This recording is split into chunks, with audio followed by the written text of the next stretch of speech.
آئندہ 5 دنوں میں تلنگانہ میں موسلادھار بارش کا امکان۔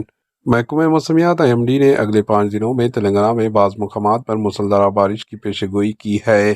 محکمہ موسمیات IMD نے جمعے کو یہاں جاری روزانہ کی موسم کی رپورٹ میں کہا کہ اگلے 5 دنوں میں ریاست کے تمام ڈسٹرکٹس میں بعض مقامات پر گرج چمک کے ساتھ بارش کا امکان ہے۔ اس مدت کے دوران تلنگانہ کے تمام ڈسٹرکٹس میں بعض مقامات پر 30 تا 40 کلومیٹر فی گھنٹے کی رفتار سے تیز ہوائیں چلنے کا امکان ہے۔ Bureau report AHN news.